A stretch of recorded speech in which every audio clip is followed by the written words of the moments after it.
परमात्मा श्री राधा कृष्ण के चरणारविंदों में शतकोटि नमन बंदन।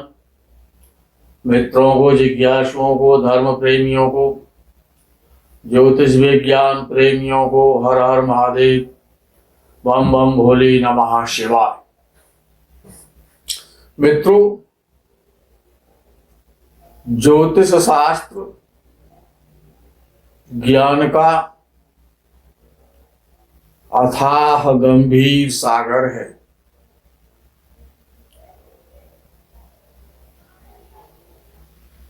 अनंतानंत कल्पनाओं का भंडार है। ज्योतिष शास्त्र में पंच तत्व, जिनसे संसार का निर्माण हुआ है, वो नक्षत्रों के रूप में, राशियों के रूप में, ग्रहों के रूप में, ऋषियों के द्वारा बनाए गए सिद्धांतों के रूप में केवल और केवल पंच तत्व ही प्राप्त होते हैं। पंच तत्व आकाश, पृथ्वी, वायु, तेज और जल, ये जो पंच तत्व हैं, इन पंच तत्वों का ही वर्गीकरण है।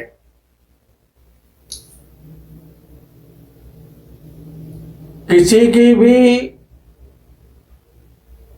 कुंडली, बर्थ चार्ट देखने से ये पता हो जाता है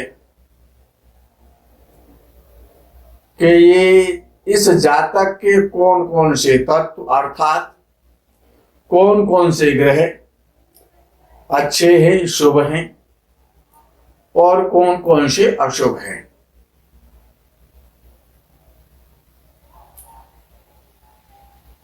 चंद्र, बुध, गुरु, शुक्र प्रायः शुभता की श्रेणी में आते हैं। चंद्र यदि कृष्ण पक्ष का अमावस्या से 6 तिथि पहले का 6 तिथि बाद तक का है, तो वो पापत्व में होता है, पापी समझा जाता है। बुध यदि शुभ ग्रह के साथ होता है तो शुभ कहलाता है। पापी ग्रह के साथ या क्रूर ग्रह के साथ होता है तो पापी अथवा क्रूर कहलाता है।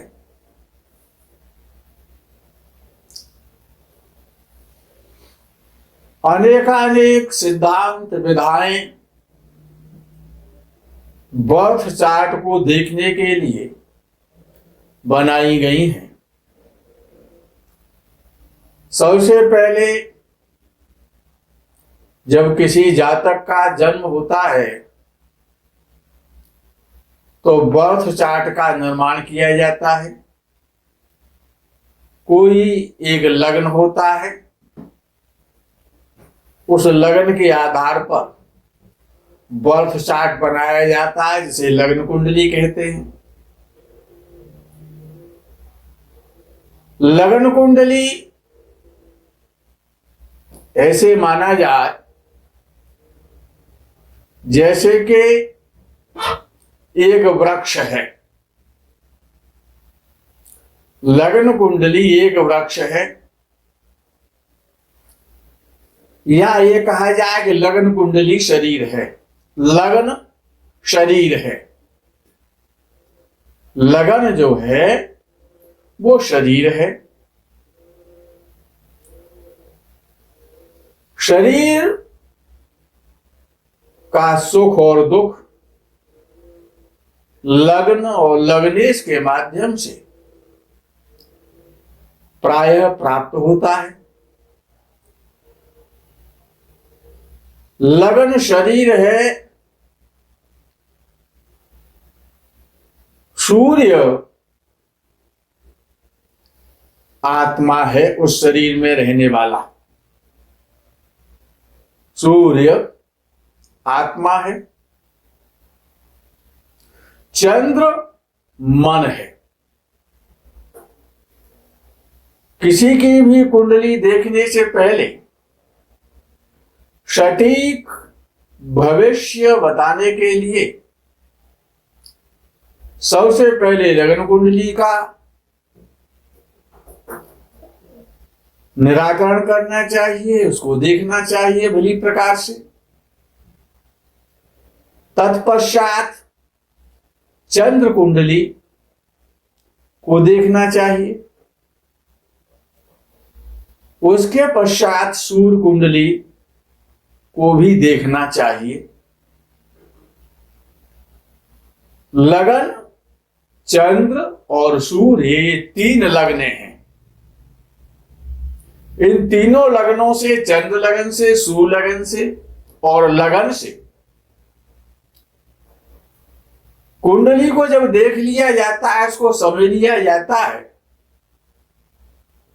तो इसको सुदर्शन पद्धति कहते हैं। इसके पश्चात फिर और बारीकी में विद्वान को जाना चाहिए। उसके बाद नवांश का नंबर आता है अत्यधिक और बारीकी के लिए। नवांश बहुत महत्वपूर्ण है। जैसे कि लगन वृक्ष है, चंद्र उसका पुष्प है, तो नवांश कुंडली, नवांश उसका पका हुआ फल है।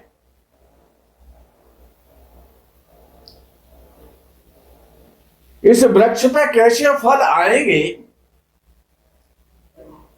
कितने फल रुकेंगे, कितने फल झड़ जाएंगे, कितने फल स्वादिष्ट मधुर होंगे, कितने फल कड़वे होंगे, ये नवांश कुंडली आपको बताएगी।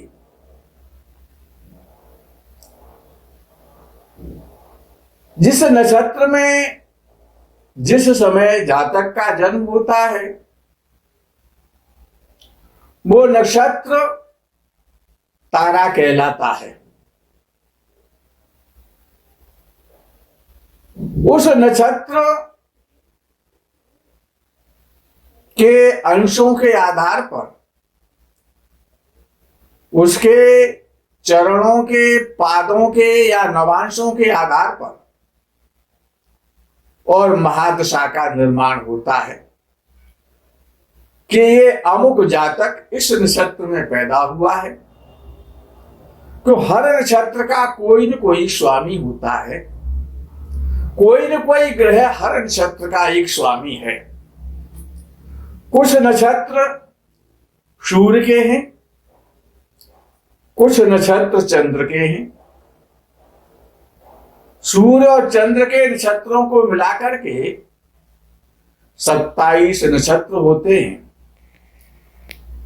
उस नक्षत्र के द्वारा जो महादशा, जिस ग्रह की महादशा प्रारंभ होती है, उसमें अंतर्दशा, प्रत्यंतदशा, सूक्ष्म दशा, प्राण दशा, इस प्रकार से 5 पाठ तक महादशा, अंतर्दशा, प्रत्यंतदशा, सूक्ष्म दशा और प्राण दशा, ये पंच तत्वों के आधार पर ही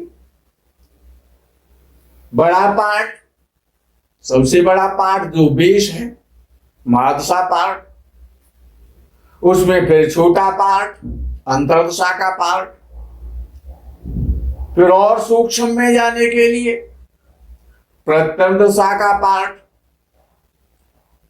और सूक्ष्म में जाने के लिए प्राण दशा का पाठ, जीव दशा का पाठ।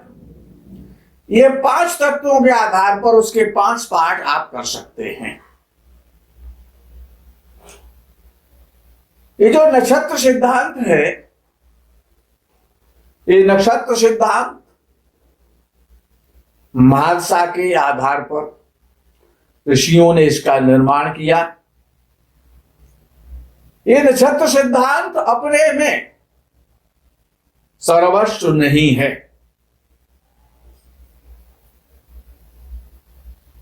केवल इसी सिद्धांत के आधार पर अगर किसी ने भी फलादेश कर दिया तो फलादेश अन्यथा साबित हो जाएगा। लगन कुंडली पर विचार करना चाहिए, चंद्र कुंडली पर विचार करना चाहिए, सूर्य कुंडली पर भी विचार करना चाहिए, नवांश कुंडली पर भी विचार करना चाहिए,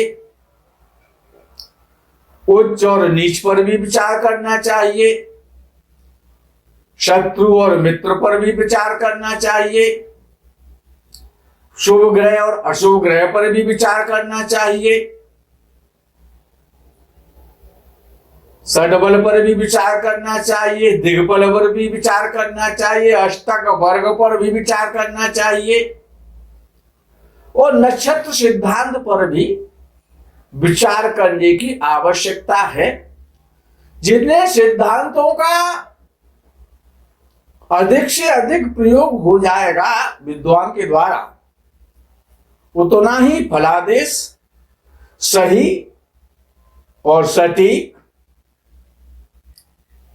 सम्मान को दिलाने वाला होता है।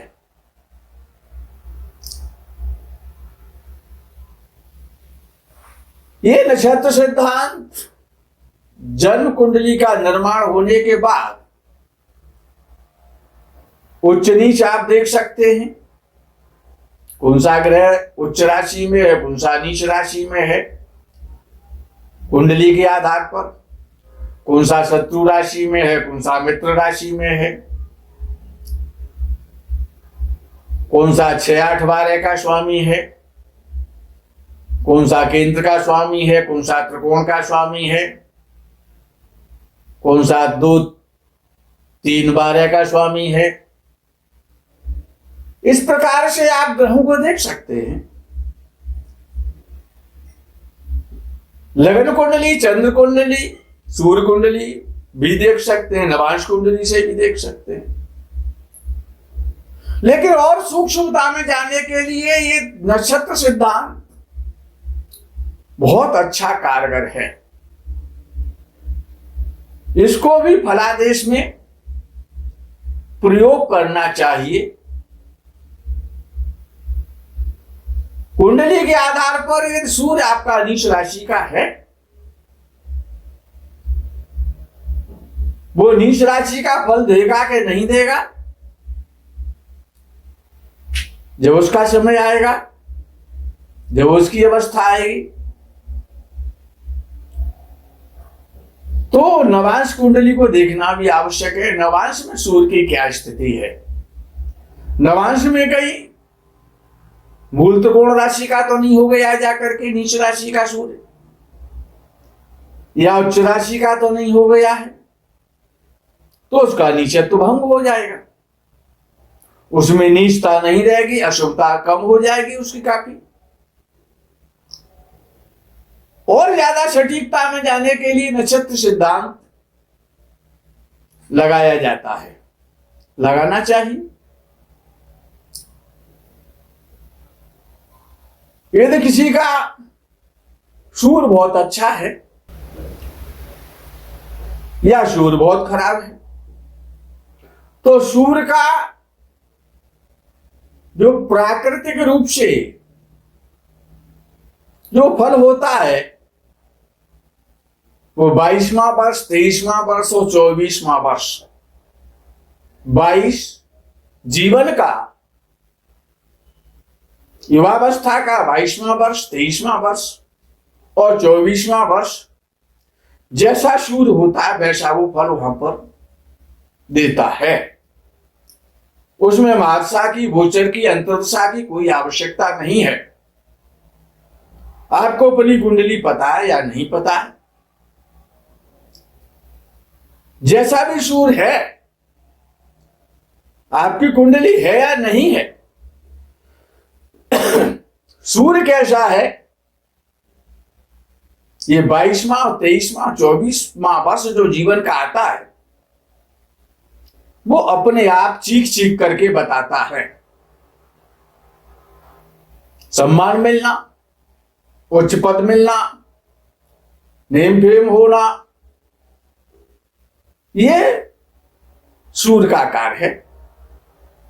यदि किसी का चंद्र अच्छा है या बुरा है तो 24वां वर्ष और 25वें वर्ष में अपना वो फल निश्चित रूप से देगा। जीवन के 24वें वर्ष से और 25वें वर्ष तक वो अपना फल देता है। जैसा भी होगा वैसा फल देगा। मंगल की बड़ी ख्याति सुनी जाती है। मंगल से लोग भयभीत भी होते हैं। मंगल अमंगल भी करा देता है और मंगल परम मंगल भी करा देता है। तो मंगल जो है जैसी भी स्थिति में कुंडली में है तो 28वां वर्ष, 29वां वर्ष, 30वां वर्ष, 31वां वर्ष और 32वां वर्ष, 28, 29, 30, 31 और 32, इन वर्षों में आपकी कुंडली में जैसा भी मंगल है वो फल दे देगा, निश्चित रूप से देगा। यदि किसी का बुध उच्च राशि का है, अच्छे स्थान में बैठा हुआ है, शुभ ग्रहों से देखा जा रहा है, षड्बल में मजबूत है, अंशों में अच्छा है, या नीच राशि का है, राहु शनि का साथ दे रहा है, जैसा भी आपका बुध है। बुध क्या है कि वो वाणी है, जिह्वा है, लेखनी है, गणित है, हिसाब किताब है, कविता है, स्टेशनरी है, शिक्षा का क्षेत्र है। तो जैसा भी बुध होगा वो 32वें वर्ष से 36वें वर्ष तक, अर्थात 32, 33, 34, 35 और 36, इन वर्षों में वो बुध अपने मूल स्वभाव के आधार पर वो आपको फल देगा।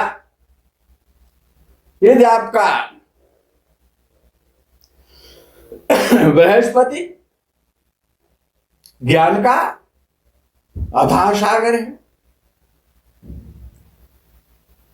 संपूर्ण ऐश्वर्य है, धन है, बृहस्पति बैंकों का लॉर्ड है, ज्ञान का लॉर्ड है, और हमारे अंदर जो प्राण है जिसको हम जीव कहते हैं, जो जीवात्मा है, जो परमात्मा तत्व है, वही जीव है, बृहस्पति है। बृहस्पति वैकुंठ का लॉर्ड है, मोक्ष का कारक है, धार्मिक बनाता है, ज्ञानी बनाता है। यदि किसी का बृहस्पति बहुत अच्छा है तो 16वें वर्ष से 22वें वर्ष तक जो शिक्षा का समय होता है, ज्ञान का समय होता है, जहां से ज्ञान प्रस्फुटित होता है, जहां से ज्ञान विकास करता है, बृहस्पति का समय होता है 16 से 22 वर्ष तक का। बृहस्पति जैसा भी है वो आपको वहां पर फल देगा, निश्चित रूप से देगा। शनि का नंबर, शनि तो पापक ग्रह है, अंधकार है, अज्ञान है, लेकिन कर्म कराने वाला है, कर्म फल देने वाला है, इसीलिए दुखों का कारक है और सुखों का भी कारक है। शनि बहुत अच्छा हो जाए, वृषभ और तुला लग्न वालों के लिए बहुत अच्छा होता है।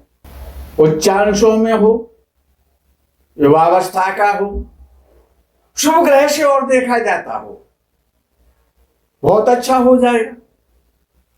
तो 36वें वर्ष से और 42वें वर्ष तक उसकी दशा हो या ना हो, अपना फल देगा। यह प्राकृतिक प्रावधान है, विधान है। शुक्र का नंबर आता है, शादी का कारक है। जितनी भी सुंदरियां हैं, सुंदर स्त्रियां हैं, पत्नी है, संसार के जितने भी प्रकार के सुख हैं,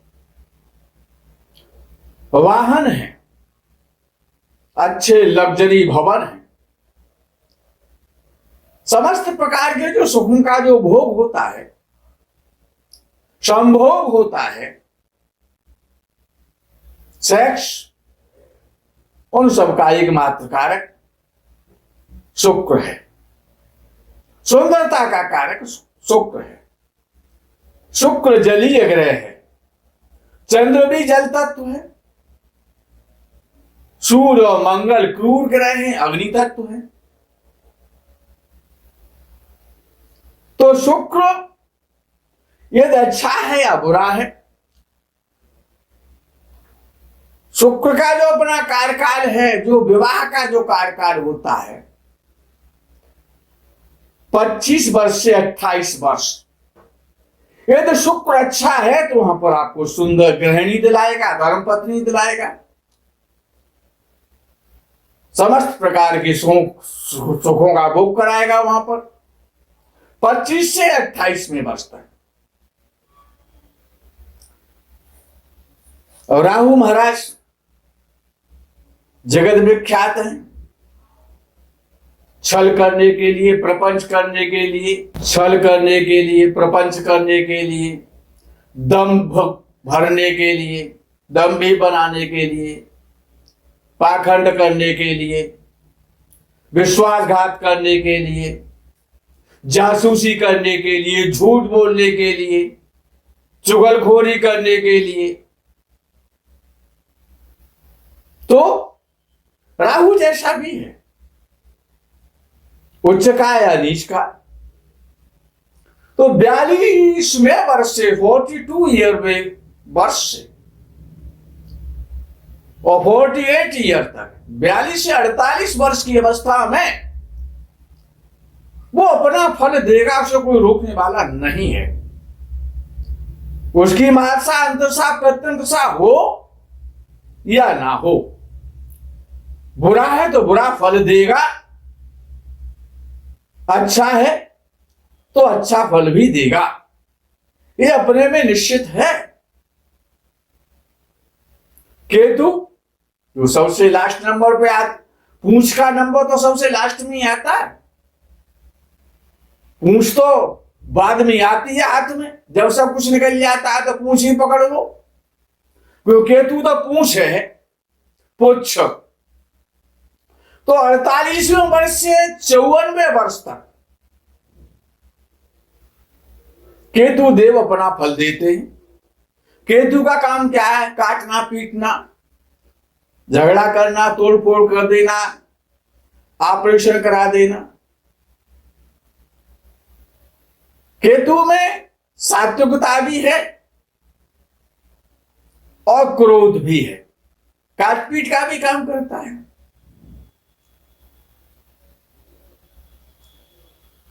48वें वर्ष से 54वें वर्ष तक, 42 ईयर तक, 48 से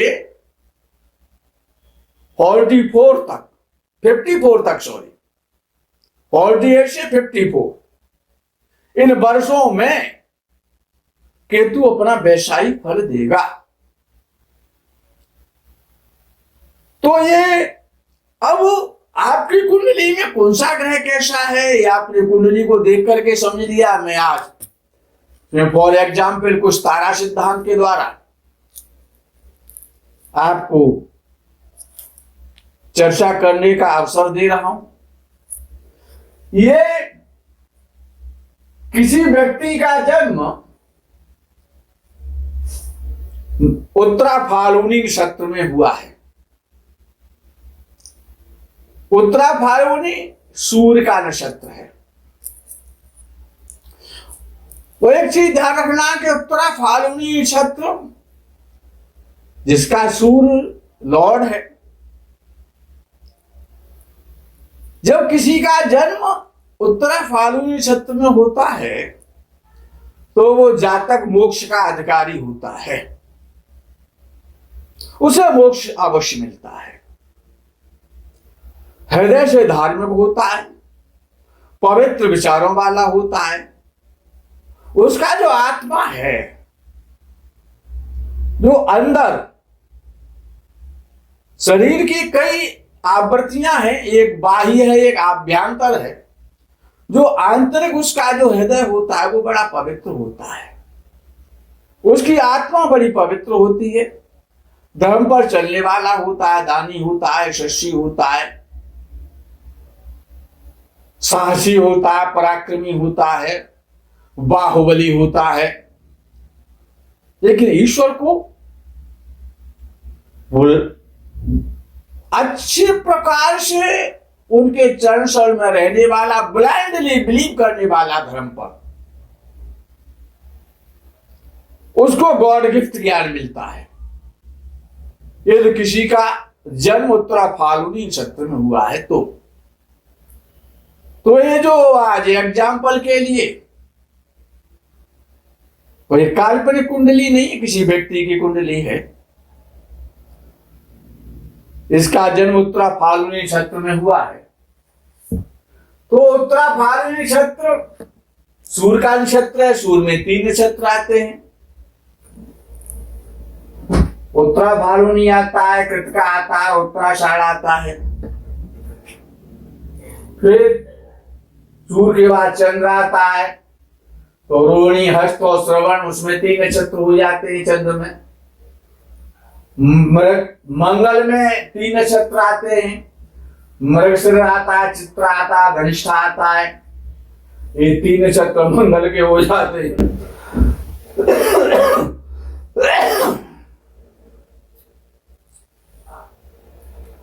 राहु के 3 नक्षत्र आद्रा, स्वाति, शतभिषा, ये राहु के नक्षत्र हैं। पूर्णवसु, विशाखा, पूर्वा भाद्रपद, ये बृहस्पति के नक्षत्र हैं। पोख्य, अनुराधा, उत्तरा भाद्रपद, ये शनि के नक्षत्र हैं। आश्लेषा, ज्येष्ठा और रेवती, ये बुध के नक्षत्र हैं। मघा, मूल और अश्विनी, ये केतु के नक्षत्र हैं। पूर्वा फाल्गुनी, पूर्वाषाढ़ा और भरणी, ये शुक्र के नक्षत्र हैं।